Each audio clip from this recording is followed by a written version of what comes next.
வாழ்க வளமுடன்ப்பா. எப்படி இருக்கீங்க? சரி, இப்போ போன வகுப்பு பார்த்தோம், நல்லபடியா கவனிச்சிங்க. அதுக்கேற்ற பதிலெல்லாம் நல்ல கேள்வி கேட்டப்ப நல்ல பதில் அழகா கொடுத்தீங்க. ரொம்ப சிறப்பா இருந்தேன், உண்மையிலே ரொம்ப சிறப்பா இருந்தது. அதே மாதிரி கொடுத்த ஹோம்ஒர்க்கும் கூட அழகா எழுதி காட்டினீங்க. சில பேர் எழுதி காட்டிருக்கீங்க, சில பேர் சந்தேகம் கேட்டீங்க, கிளாஸ் ஒர்க்ல எப்படி எழுதணும்னு அந்த மாதிரி எல்லாம் கேட்டீங்க. ரொம்ப சந்தோஷம். சரியா? இந்த ஆர்வம் எப்பவுமே இருக்கணும். சரிங்களாமா? சரி, இப்போ இன்னைக்கு நம்ம பார்க்கக்கூடிய பாடம் அப்படின்னா இயல் 1ல நம்ம 2 செய்யுள் பகுதி பார்த்தோம். இப்ப நம்ம என்ன பார்க்க போறோம் அப்படின்னு பாத்தீங்கன்னா, இப்போ ஒண்ணு கேக்குறேனே உங்ககிட்ட, உங்களுக்கு பிடிச்ச இனிப்பு வகைகள் அப்படின்னு கேட்டா நீங்க என்ன சொல்வீங்க?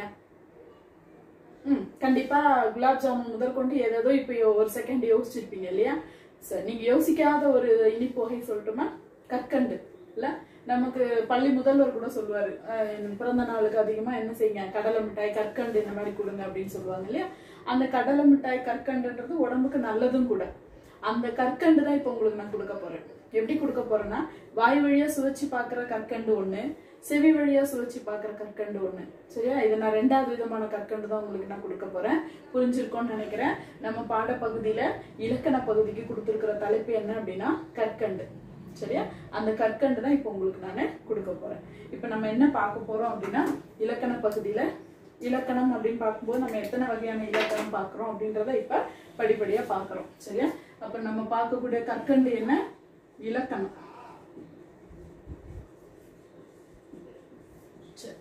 உங்களுக்கே தெரியும் இலக்கணம் எத்தனை வகையா நம்ம பிரிக்கிறோம் அப்படின்றது உங்களுக்கே தெரியும். சொல்லுங்க பார்க்கலாம். 5 வகையா பிரிக்கிறோம். இலக்கணம் எத்தனை வகையா பிரிக்கிறோம்? 5 வகையா பிரிக்கிறோம். என்னென்ன? எழுத்து, 2வது சொல், 3வது பொருள், 4வது யாப்பு, 5வது அணி. இல்ல, இலக்கணம் எத்தனை வகையா பிரிக்கிறோம்? 5 வகையா பிரிக்கிறோம். எழுத்து, சொல், பொருள், யாப்பு, அணி அப்படின்னு சொல்லி நம்ம 5 விரல்கள் நம்ம இதே ஞாபகம் வச்சுக்கலாம் இல்லையா? சரி, அப்போ நம்ம இதுல நம்ம பார்க்கக்கூடிய இலக்கணம், முதல் இலக்கணம் அப்படின்னு நம்ம என்ன பார்க்க போறோம்? எழுத்து அப்படின்னு பார்க்கிறோம். சரியா? ஃபர்ஸ்ட் நம்ம பார்க்கக்கூடியது என்ன?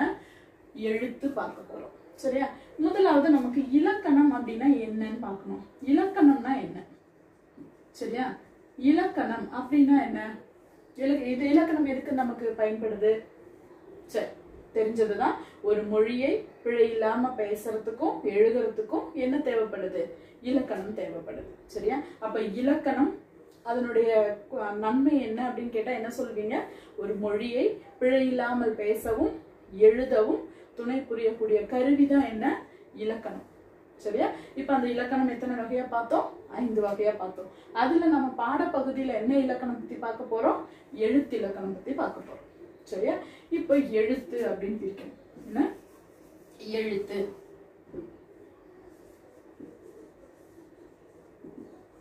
சரி, எழுத்து அப்படின்னு சொல்லி பார்க்கும்போது எழுத்தை எத்தனை வகையா நம்ம பிரிக்கிறோம் அப்படின்னு பாத்தீங்கன்னா 2 வகையா பிரிக்கிறோம். எழுத்தை எத்தனை வகையா பிரிக்கிறோம்? 2 வகையா பிரிக்கிறோம். ஒண்ணு முதல் எழுத்து. ஒண்ணு என்ன? முதல் எழுத்து. 2வது என்ன? சார்பெழுத்து. 2வது எழுத்துக்கு பேரு சார்பெழுத்து. முதல் எழுத்து, சார்பெழுத்து. இது நம்ம சின்ன வயசுல நீங்க 7வது 8வதுல கூட நீங்க படிச்சிருப்பீங்கல்ல. அது இலக்கணம் நம்ம தொடங்கும் போது நம்ம 6வது 7வதுல இருந்து நம்ம இதை பார்த்துட்டு தான் வரோம். இது வந்து அடிப்படை. இது நம்ம எப்பவுமே நம்ம தெரிஞ்சுக்க வேண்டிய விஷயங்கள். சரி, அப்ப முதல் எழுத்து அப்படின்னா என்ன அப்படின்னு சொல்லி பாக்குறோம். முதல் எழுத்துனா என்ன? எதெல்லாம் சேர்ந்தது முதல் எழுத்து? உயிர் 12, உயிரெழுத்து 12, மெய் 18. மெய் 18. மொத்தம் எத்தனை? 30. இந்த 30 எழுத்துக்களுக்கு பேரு தான் என்ன எழுத்து? முதல் எழுத்து. இதெல்லாம் உயிர் 12, மெய் 18 ஆகிய 30 எழுத்துக்களுக்கு சேர்ந்ததுதான் என்ன? முதல் எழுத்து. மீதி இருக்கக்கூடியது என்ன? சார்பெழுத்து. உயிரும் மெய்யும் சேர்ந்து பிறப்பதுக்கு பேர் தான் உயிர்மெய். அதாவது சார்ந்து பிறப்பது. சரியா? எதெல்லாம் சார்ந்து பிறக்குது? இது உயிரையும் மெய்யையும் சார்ந்து பிறக்கும் எழுத்துக்கு பேரு தான் சார்பெழுத்து. சரியா? இப்ப நம்ம இந்த சார்பெழுத்தினுடைய வகைகள்ல இருந்துதான் சில பகுதிகளை நம்ம இப்ப பாடத்துல பார்க்க போறோம். சரியா? இது வரைக்கும் புரிஞ்சதுன்னு நினைக்கிறேன். இலக்கணம் 5 வகைப்படும். அதுல நம்ம பார்க்கக்கூடியது எழுத்து இலக்கணம் பார்க்கிறோம். அந்த எழுத்து இலக்கணத்தை 2ஆ பிரிக்கிறோம். முதல் எழுத்து 1, சார்பெழுத்து. முதல் எழுத்து என்பது உயிர் 12, மெய் 18 ஆகிய 30 எழுத்துக்களும் முதல் எழுத்துக்கள்னு பார்த்தோம். சார்பெழுத்துன்னு சொல்லி பார்க்கும்போது உயிர் எழுத்தையும் மெய் எழுத்தையும் சார்ந்து, அதாவது என்ன அர்த்தம்? இக்கு கூட்டல் ஆ, இக்கு கூட்டல் ஆ என்ன? கா. அப்ப சார்பெழுத்து என்பது எது? கா. எதை சார்ந்து பிறக்குது? உயிரையும் மெய்யையும் சார்ந்து பிறக்கக்கூடியது சார்பெழுத்து. இப்ப இதனுடைய வகைகளை இப்ப நம்ம பார்க்க போறோம். சார்பெழுத்தினுடைய வகைகள் அப்படின்னு சொல்லி பார்க்கும்போது எத்தனை பிரிக்கிறோம் நம்மன்னா, சார்பெழுத்து எத்தனை வகைப்படும் அப்படின்னு பார்த்தா எத்தனை வகைப்படும்? ஆமா, 10 வகைப்படும். சார்பெழுத்து எத்தனை வகைப்படும்? 10 வகைப்படும்.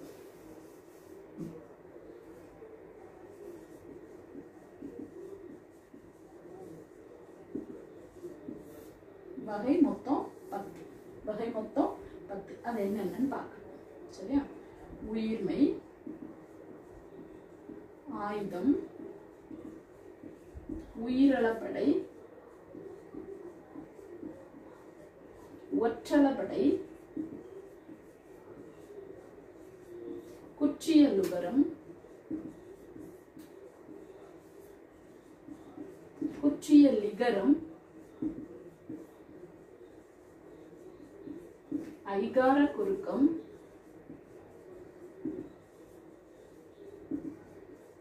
ஔகார குறுக்கம்,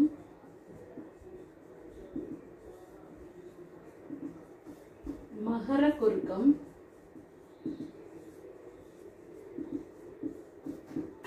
ஆயுத குறுக்கம்.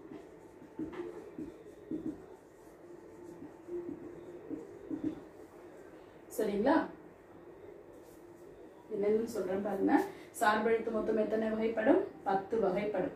உயிர்மை, ஆயுதம், உயிரளபடை, ஒற்றளபடை, குற்றிய லுகரம், குற்றிய லுகரம், குற்றிய லிகரம். சரிங்களா? குற்றிய லுகரம், குற்றிய லிகரம், ஐகார குறுக்கம், ஔகார குறுக்கம், மகர குறுக்கம், ஆயுத குறுக்கம் அப்படின்னு சொல்லி சார்பெழுத்து மொத்தம் எத்தனை வகைப்படுது? 10 வகையா பிரிக்கிறோம். சரியா? அதுல இப்ப ஒண்ணுன்னா நம்ம பார்க்கணும் அப்படின்னா, இப்போ உயிர்மை அப்படின்னு சொல்லும்போது என்ன பார்த்திருக்கிறோம் சின்ன வயசுல? உயிர்மைன்றது உயிரும் மெய்யும் சார்ந்து பிறக்கக்கூடியது உயிர்மை. அதே மாதிரி ஆயுதம் அப்படின்றது, ஆயுதம் எழுத்து அப்படின்றது என்னன்னு பாத்தீங்க? அக்கு. அக்கு என்பது ஆயுதம். இந்த ஆயுத எழுத்து உயிரெழுத்துக்கும் குற்றிய லுகரம், குசுடு துபுரு இருக்கு இல்லையா, உகர எழுத்துக்கும் இடையில தான் வரும். இந்த அக்கை பொறுத்த வரைக்கும் இது எங்க வரும் அப்படின்னா, உயிருக்கும் உகரம், சரியா, அதுக்கு இடையில வரக்கூடியது. இப்ப அஃது, எஃகு இல்ல, இந்த மாதிரி ஆயுத எழுத்து பிறக்கக்கூடிய இடம் தான். இதை பத்தி நம்ம பார்த்திருக்கோம். இப்ப நம்ம 10ஆவதுல நம்ம பார்க்கக்கூடிய இலக்கணம் எது அப்படின்னு பாத்தீங்கன்னா, இந்த உயிரளபடையும் ஒற்றளபடை. உயிரளபடை, ஒற்றளபடை, இதுதான் நம்ம இப்ப பார்க்கக்கூடிய பாடப்பகுதி. என்னென்ன பார்க்க போறோம்? உயிரளபடை, ஒற்றளபடை. அது எதனுடைய வகைகள்? சார்பெழுத்தினுடைய வகைகள். சார்பெழுத்து மொத்தம் எத்தனை வகைப்படும்? 10 வகைப்படும். என்னென்ன? உயிர்மை, ஆயுதம், உயிரளபடை, ஒற்றளபடை, குற்றிய லுகரம், குற்றிய லிகரம், ஐகார குறுக்கம், ஔகார குறுக்கம், மகர குறுக்கம், ஆயுத குறுக்கம். சரிங்களா? இப்ப உயிரளபடை அப்படின்னா என்னன்னு பார்க்கணும். சரிங்களா? சரி, அழிக்கிறோம்.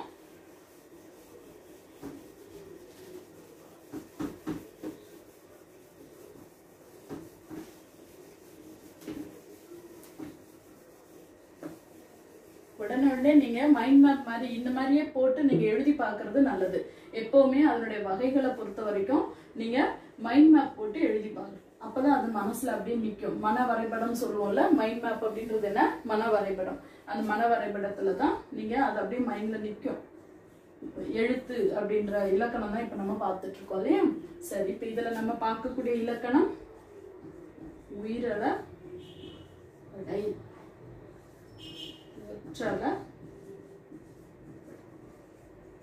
இதுதான் இப்ப நம்ம பார்க்கக்கூடிய இலக்கண பகுதி. சரிங்களா?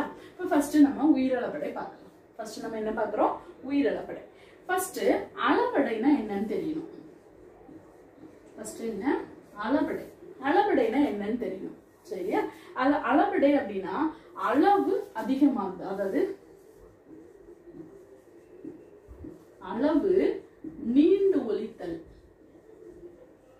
அளவு நீண்டு ஒலித்தல் எப்படி? அதாவது இப்ப நாம எடுத்துக்காட்டா வீட்டுல நம்ம அம்மா கூப்பிடுறோம் சரியா? அம்மா. அந்த அம்மா கொஞ்சம் தூரத்துல இருக்கிறாங்க அப்படின் போது நம்ம என்ன பண்ணுவோம், கொஞ்சம் சத்தமா கூப்பிடுவோம். அம்மா அப்படின்னு கூப்பிடுறோம்ல, அந்த அம்மா. இந்த ஆ என்பது இம் கூட்டல் ஆ, மா. இது பக்கத்துல ஒரு ஆ சேர்ற மாதிரி இருக்கும். அம்மா சேர்த்து பார்க்கும்போது அம்மா ஆ. இழுக்கிறோமா இல்லையா? ஓசை, அதாவது செய்யுளில் ஓசை குறையும் போது அந்த ஓசையை நிறைவு செய்வதற்கு அந்த எழுத்து என்ன செய்தான், அளவெடுக்குது. அளவெடுத்தல் என்ன அர்த்தம், நீண்டு ஒலித்தல். சரியா? அந்த ஓசை குறைக்கிற, அது குறையிற நேரம், அந்த ஓசை குறைந்து வரும்போது அதை அதிகப்படுத்துறதுக்காக நம்ம என்ன செய்யறோம், அளவெடுக்கிறோம். அந்த அளவெடுத்தல் அப்படின்றது நீண்டு ஒலித்தல் அப்படின்னு பொருள். சரியாமா? அப்ப அளபடைனா என்னன்னு பார்த்தோம், நீண்டு ஒலித்தல். அந்த அளபடை இப்போ உயிரெழுத்துக்கள் நீண்டு ஒலித்தால் அது உயிரளபடை. இப்ப எழுதும் போது அந்த நம்ம உச்சரிக்கும் போது, இப்ப அம்மா அப்படின் போது இங்க ஆ அப்படின்ற ஓசை, அதாவது நெடில், நெடில் பக்கத்துல ஒரு குறில். இப்ப ஆ இது நெடில், இது பக்கத்துல அ குறில். சரியா? அப்ப இந்த உயிரெழுத்துக்கள், இந்த மாதிரி உயிரெழுத்துக்கள் அளவெடுத்தால் அது பேரு உயிரளபடை. ஒற்றெழுத்துக்கள் ஒற்று என்பது மெய் எழுத்து. ஒற்றுன்னா என்ன அர்த்தம், மெய். ஒற்றுக்கு பேர் என்ன, மெய். அப்ப மெய் எழுத்து அளவெடுத்தா அது பேரு ஒற்றளபடை. ஒற்றெழுத்துக்கள் அளவெடுத்தால் அது பேரு ஒற்றளபடை. சரியா? இப்ப இந்த உயிரளபடை தான் இப்ப நம்ம பார்த்துட்டு இருக்கோம். அப்போ அளபடைனா புரிஞ்சது இல்லையா? ஓசை குறையும் போது அதை நிறைவு செய்வதற்காக அந்த எழுத்து என்ன செய்யுது, அளவெடுக்குது. அளவெடுத்தல்னா அப்ப என்ன அர்த்தம், நீண்டு ஒலிக்கிறது. சரியா? அந்த அளபடை எத்தனை வகையா பிரிக்க போறோம் அப்படின்னு சொல்லி பாரு. உயிரளபடை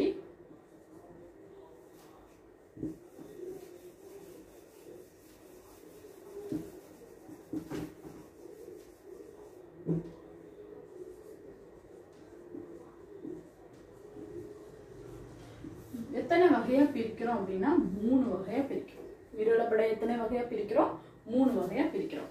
என்னென்ன அப்படின்னு பாத்தீங்கன்னா, செய்யுளிசை அளபடை, செய்யுளிசை அளபடை, இன்னிசை அளபடை, இன்னிசை அளபடை, சொல்லிசை அளபடை, சொல்லிசை அளபடை. சரியா? அளபடையினுடைய வகைகள் என்னென்ன, இது ரெண்டும் அளபடையினுடைய வகைகள். அளபடை மொத்தம் எத்தனை வகைப்படும், 2 வகைப்படும். அளபடை மொத்தம் எத்தனை வகைப்படும், 2 வகைப்படும். ஒன்னு உயிரளபடை, ஒன்னு ஒற்றளபடை. உயிரளபடை எத்தனை வகைப்படும் அப்படின்னு பாத்தீங்கன்னா, உயிரளபடை எத்தனை வகைப்படும், 3 வகைப்படும். உயிரளபடை எத்தனை வகைப்படும், 3 வகைப்படும். செய்யுளிசை அளபடை, இன்னிசை அளபடை, சொல்லிசை அளபடை. சரிங்களா? இப்போ இந்த ஒவ்வொன்னோட விளக்கம் நம்ம இப்ப பார்க்க போறோம். சரிங்களா? இப்ப ஃபர்ஸ்ட் நம்ம செய்யுளிசை அளபடை. செய்யுளிசை அளபடைக்கு இன்னொரு பேரு இசை நிறை அளபடை. இசை நிறை அளபடை. சரியா? செய்யுளிசைக்கு இன்னொரு பேர் என்ன, இசை நிறை அளபடை. சரிங்களா? இப்ப நம்ம ஒவ்வொன்றையும் அதனுடைய விளக்கத்தை இப்ப நம்ம பார்க்க போறோம். இது வரைக்கும் பார்த்தது உங்களுக்கு புரிஞ்சிருக்கும் நினைக்கிறேன். இன்னொரு வாட்டி என்ன சொல்றேன், ஆக இலக்கணம் பார்த்துட்டோம். எழுத்து இலக்கணத்துல நம்ம எது பார்க்க போறோம்னா, அளபடை, உயிரளபடை, ஒற்றளபடை, இது 2 தான் நம்ம பார்க்க போறோம்னு சொன்னேன். அதுல நம்ம இப்ப ஃபர்ஸ்ட் பாக்குறது உயிரளபடை. முதல்ல அளபடைனா என்னன்னு தெரிஞ்சுக்கிட்டீங்க. அளபடைனா என்ன, நீண்டு ஒலித்தல். அளபடைனா என்ன, நீண்டு ஒலித்தல். ஓசை குறையும் போது அந்த ஓசையை நிறைவு செய்வதற்கு அளவெடுப்பது, நீண்டு ஒலிப்பது. சரியா? அந்த அளபடை எத்தனை வகையா பிரிக்கலாம், 2 வகையா பிரிக்கலாம். என்னென்ன, உயிரளபடை 1, ஒற்றளபடை 1. இப்போ உயிரளபடை எத்தனை வகையா நம்ம பிரிச்சோம், உயிரளபடைய 3 வகையா பிரிச்சிருக்கோம். ஒன்னு செய்யுளிசை அளபடை, இன்னிசை அளபடை, சொல்லிசை அளபடை. இப்ப இத 3 பத்தி நம்ம தனித்தனியா பார்க்க போறோம். பார்க்கலாமா? பாடம் நடத்தும் போதே நீங்களும் என்ன செய்றீங்கன்னா, இது அப்படியே ஒரு நோட்ஸ்ல அழகா என்ன செய்யுங்க, போட்டுட்டே வாங்க. அதே மாதிரி மைண்ட் மேப் அதே மாதிரி எழுதிட்டே வாங்க. அப்பதான் உங்களுக்கு அது நல்லா இருக்கும். சரிங்களா? மறக்க மாட்டீங்க, டவுட்டும் வராது. ஓரளவுக்கு உங்களுக்கு நடத்துறப்ப புரியுற மாதிரியே இருக்கும். அதை அப்படியே விட்டுறாதீங்க. அதை அப்படியே மேற்கொண்டு பயிற்சி நீங்க வீட்டுல பயிற்சி எடுத்து பார்க்கணும். அது எழுதி பார்த்தா மட்டும்தான் உங்களுக்கு அது நல்லா இருக்கும். சரிங்களா? சரி, இப்ப ஃபர்ஸ்ட் செய்யுளிசை அளபடை.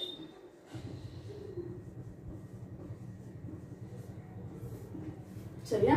செய்யுளிசை அளபடை அப்படின்னு சொல்லும் போது அதாவது இந்த இடத்துல வந்து ஒரு செய்யுள்ள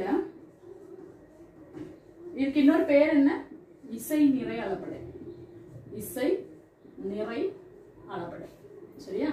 இத செய்யுளிசை அளபடைன்னு சொல்லலாம், இசை நிறை அளபடைன்னு சொல்லலாம். சரி, இப்போ செய்யுளில் ஓசை குறையாத இடத்து, செய்யுள்ள ஓசை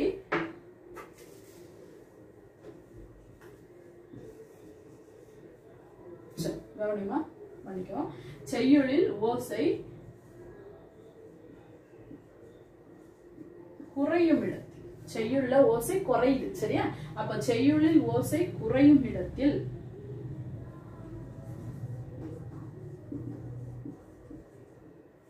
இந்த உயிரெழுத்துக்கள் அளவெடுத்தல். உயிர் வந்து என்ன செய்யுது? அளவெடுக்குது.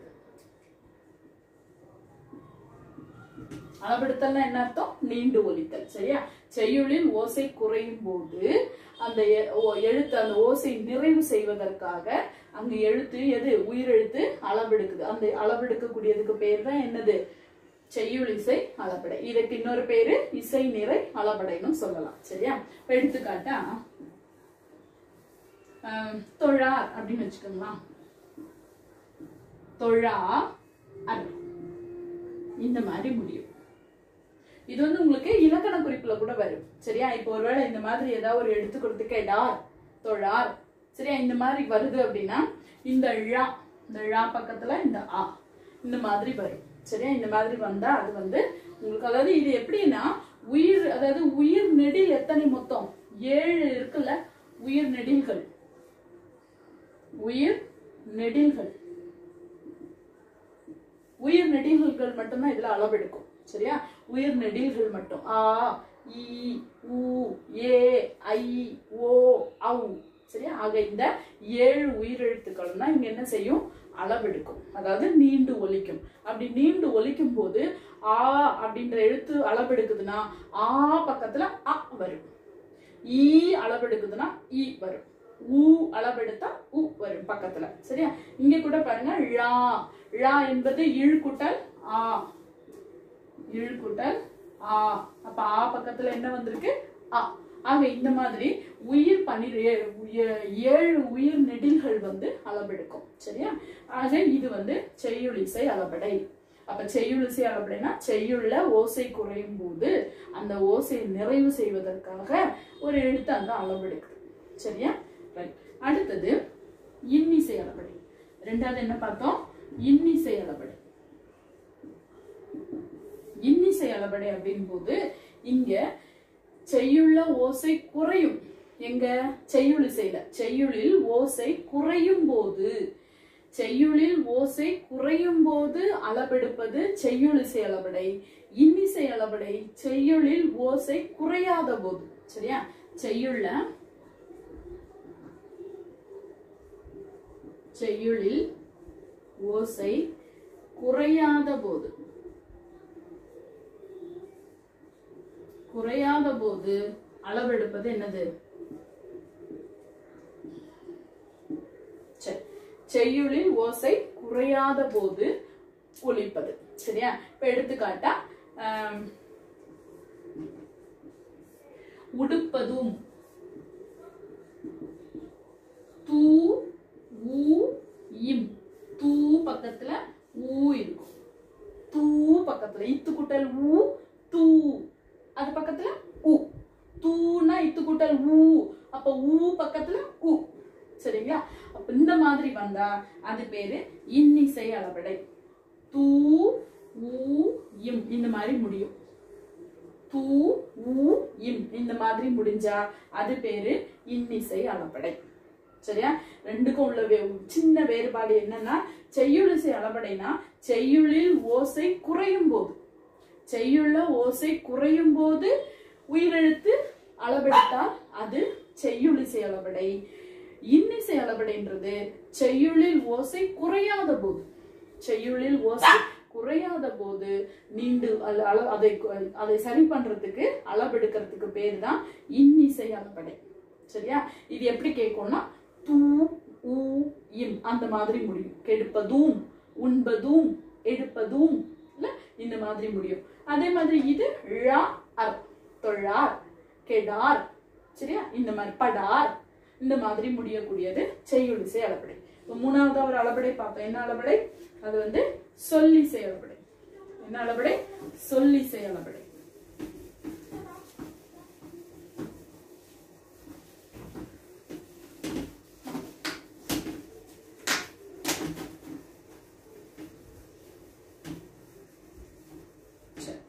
நம்ம மூணாவதா பார்க்கக்கூடியது உயிரளபடையினுடைய மூன்றாவது வகை. உயிரளபடையினுடைய மூன்றாவது வகை ஃபர்ஸ்ட் என்ன பார்த்தோம்? செய்யுளிசை அளபடை. ரெண்டாவது என்ன பார்த்தோம்? இன்னிசை அளபடை. மூணாவது என்ன பார்த்தோம்? சொல்லிசை அளபடை.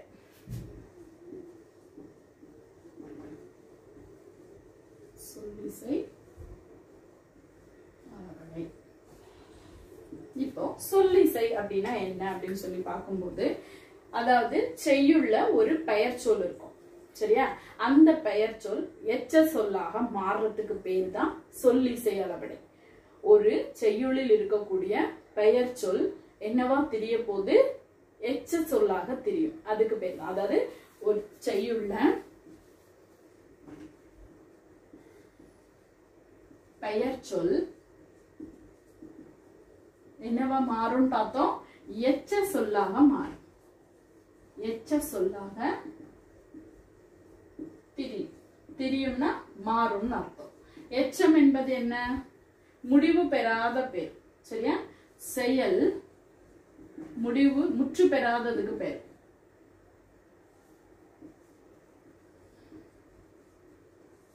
ஒரு செயல் முற்று பெறலன்னா அது பேர் தான் என்ன? எச்சம் சரியா. அப்ப இங்க ஒரு பெயர் சொல் என்னவா மாறப்போகுது? எச்ச சொல்லாக மாறப்போகுது. இப்ப எடுத்துக்காட்டா தழி தழி அதாவது தழுவுதல் அப்படின்ற பெயர் சொல். தழுவுதல் தழுவி. தழுவின்றது எச்ச சொல் சரியா. இப்போ இன்னொன்னு பாரு,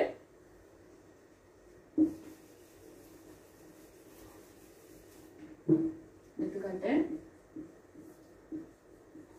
நசை சரியா. நசை அப்படின்னு சொல்லி, நசை அப்படின்னா இதுக்கு பேர் வந்து என்னன்னா விருப்பம். நசைனா என்ன அர்த்தம்? விருப்பம். இதுல நசை அப்படின்னு நம்ம மாத்திரம்னு வச்சுக்கலாம் சரியா. இந்த ஈ போடுறது காட்டிலும் இது இந்த ஐக்கு பக்கத்துல ஈ நசை சரியா. இந்த மாதிரி வந்தா அதுக்கு பேரு விரும்பு சரியா. அதாவது விரும்பி, அதாவது விருப்பம் அப்படின்றத இங்க நம்ம சொல்லாக, அதாவது என்ன சொல்ல, எச்ச சொல்லாக மாத்தும் போது விரும்பி.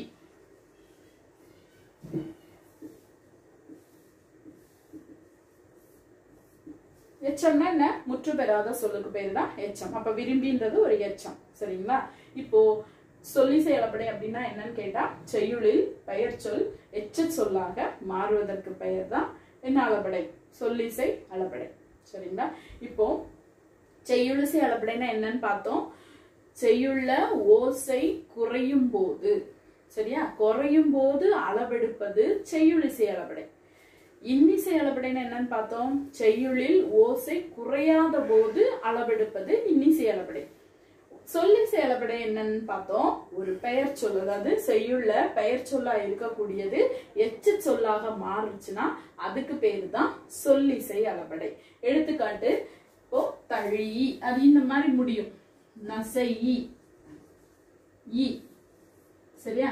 அதே மாதிரி தழி இந்த மாதிரி முடியும் சரியா. இப்போ இது வந்து உங்களுக்கு இலக்கண குறிப்புகள்ல கேட்கலாம். இப்படி ஒரு வார்த்தை கொடுத்துட்டு இது என்ன இலக்கண குறிப்பு அப்படின்னு கேட்டா சொல்லிசை அளபடை. தொழார் அல்லது கெடார் அந்த மாதிரி கேட்டு இது என்ன அளபடைன்னு கேட்டா நீங்க செய்யுளிசை அளபடை. அதே மாதிரி கெடுப்பதும் அப்படி முடிச்சா அது என்ன அளபடைன்னு கேட்டா இன்னிசை அளபடை சரிங்களாமா. இதுதான் உயிரளபடையினுடைய வகையும் அதனுடைய விளக்கம் சரிங்களா. இப்ப அடுத்ததா நம்ம பாக்குறது ஒற்றளபடை. அடுத்ததா நம்ம பார்க்கக்கூடியது என்ன? ஒற்றளபடை. இப்ப இது வரைக்கும் புரிஞ்சுதா? அப்படி ஒருவேளை உங்களுக்கு புரியல அப்படின்னா நோட்ஸ் நீங்க இப்ப பாடம் கவனிச்சுட்டு இருக்கும் போதே நோட்ஸ் எடுத்துக்கோங்க. நோட்ஸ் எடுத்துட்டு வகுப்பு முடிஞ்சதும் நீங்க என்கிட்ட என்ன பண்ணலாம், சந்தேகம் கேட்கலாம். சரிங்களா? இப்ப நம்ம அடுத்தது என்ன பகுதிக்கு போலாம், ஒற்றளபடை அப்படின்ற வகைக்கு போலாம்.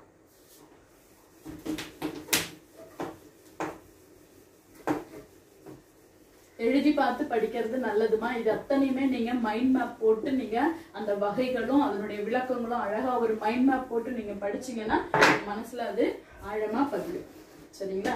இப்ப அடுத்ததா நம்ம பார்க்கக்கூடியது வந்து ஒற்றளபடை.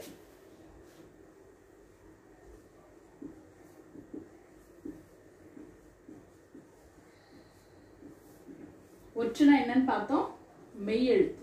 ஒற்றுனா என்னன்னு பார்த்தோம், மெய் எழுத்துன்னு பார்த்தோம். அப்ப இங்க அளபடைனா என்னன்னு சொன்னேன், நீண்டு ஒலித்தல். இப்ப இங்க என்ன நீண்டு ஒலிக்க போகுது, மெய் எழுத்து நீண்டு ஒலிக்க போகுது.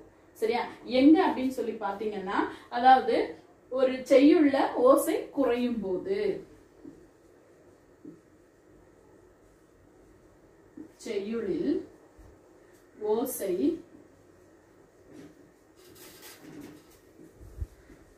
குறையும் போது எது நீண்டு ஒலிக்கும், ஒற்று. சரியா? மெய்.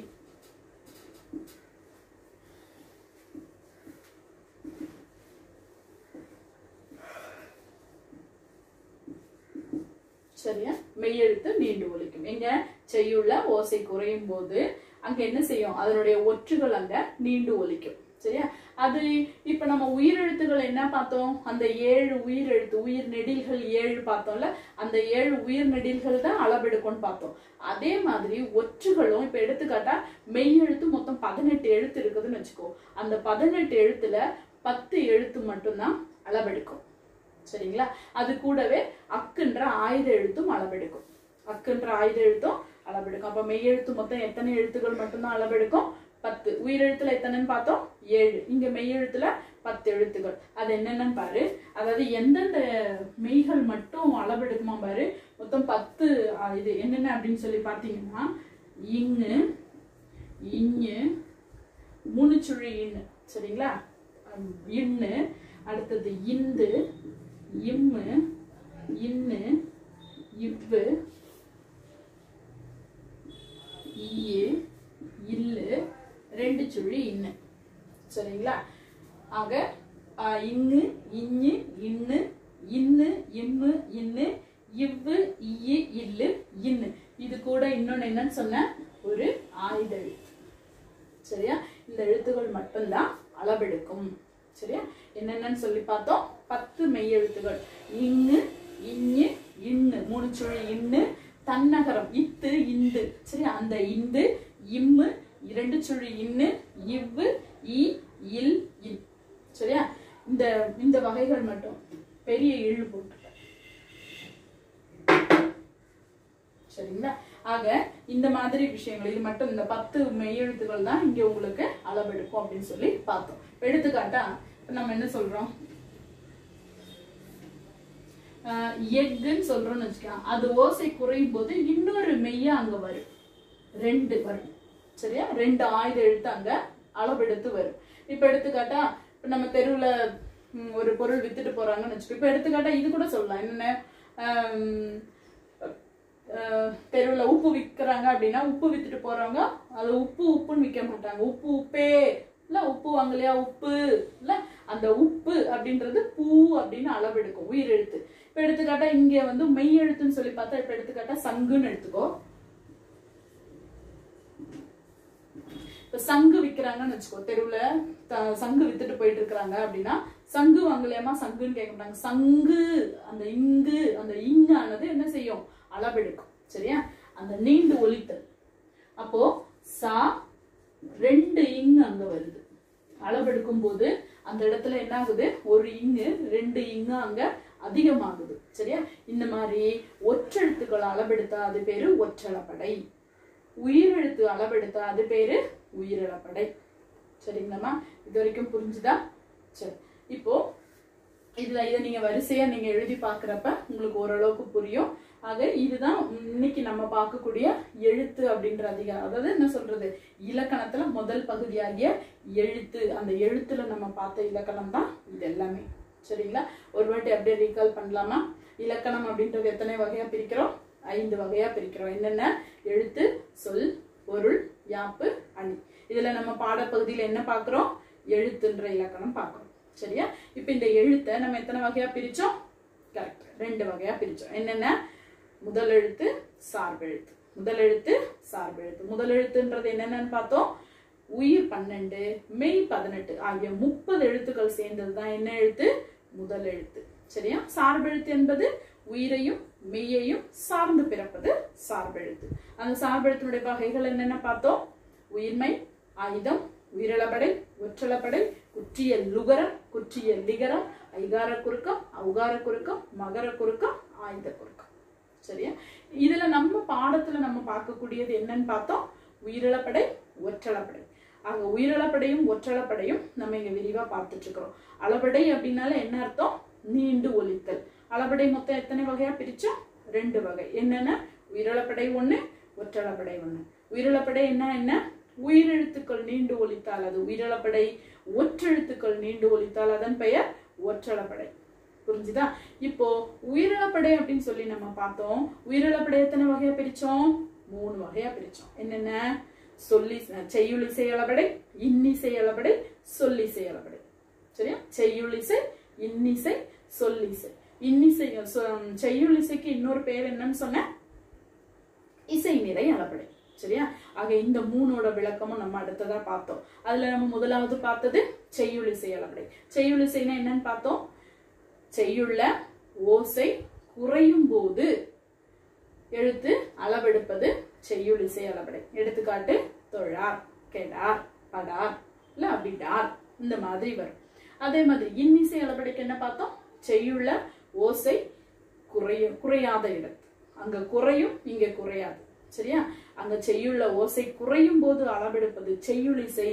ஓசை குறையாத இடத்து அளவெடுப்பது என்னது? இன்னிசை அளபடை. எடுத்துக்காட்டு கெடுப்பதும், உண்பதும், செய்வதும், தூ ஊ இம் அந்த மாதிரி முடியும். அதுக்கு அடுத்ததான் கடைசி என்னன்னு பார்த்தோம்? சொல்லிசை அளபடை. சொல்லிசை அளபடைன்றது என்னன்னு பார்த்தோம்? அதாவது செய்யுள்ள ஒரு பெயர் சொல் இருக்கும். அந்த பெயர் சொல்லை எச்ச சொல்லாக மாற்றுவதற்கு பெயர் தான் என்ன? சொல்லிசை அளபடை. எடுத்துக்காட்டு தா ழி, தழி அப்படின்றத தா ழி இ அப்படின்னு மாறும். இப்ப வசை, வா சை, இது பெயர் சொல். இந்த வசைன்றது எச்ச சொல்லா மாறும்போது வா சை இ, வசை பார்த்தோம்ல. அதான். ஆக இந்த மாதிரி உயிரிழப்படையினுடைய வகைகளை நம்ம பார்த்தோம். அடுத்ததா பாத்தீங்கன்னா ஒற்றளப்படை. உயிரிழப்படையில எந்த அளபடை எதெல்லாம் அளவெடுக்கும்னு பார்த்தோம்? உயிரெழுத்துக்களாகிய 7 உயிரெழுத்துக்கள், 7 உயிர் நெடில்கள் மட்டும். உயிர் நெடில்கள் மொத்தம் எத்தனை? 7 இல்லையா? அந்த 7 உயிர் நெடில்களும் அளவெடுப்பதற்கு பேரு உயிரிழப்படை. ஒற்றளப்படை அப்படின்னா ஒற்றுனால என்னன்னு பார்த்தோம்? மெய்யெழுத்து. அந்த மெய்யெழுத்து அளவெடுப்பதுதான் ஒற்றளப்படை. அந்த ஒற்றளப்படை அப்படின்னு பாத்தீங்கன்னா செய்யுள்ள ஓசை குறையும் போது மெய்யெழுத்துகள் நீண்டு ஒலிப்பதுக்கு பேரு தான் ஒற்றளப்படை. அந்த ஒற்றுகள் எத்தனை மட்டும்? 10 ஒற்றுகள் மட்டும்தான். சரியா? மெய்யெழுத்து மொத்தம் 10 மெய்யெழுத்துகள் மட்டும்தான் அளவெடுக்கும். அது கூடவே இன்னொரு எழுத்து என்ன சொன்ன? அக்கு. சரியா? அது என்னன்னு பாருங்க. இங்கு, இங்கு, இன்னு, இன்னு, இம்மு, இல்லு, ஈ, இன், இன். சரியா? ஆக இந்த மாதிரிப்பட்ட 10 மெய்யெழுத்துகளும் கூடவே அக்கு என்ற ஆயுத எழுத்தும் தான் இங்க என்ன செய்யும்? அளவெடுக்கும் அப்படின்னு சொல்லி நம்ம இங்க பார்த்தோம். சரிங்களா? இது வரைக்கும் புரிஞ்சுதா? அப்படி ஏதாவது ஒரு சந்தேகம் இருந்தா நீங்க என்ன செய்யுங்க? எனக்கு நோட்ஸ் எடுத்து வைங்க. வகுப்பு முடிஞ்சது எங்கிட்ட நீங்க கேட்கலாம். சரியா?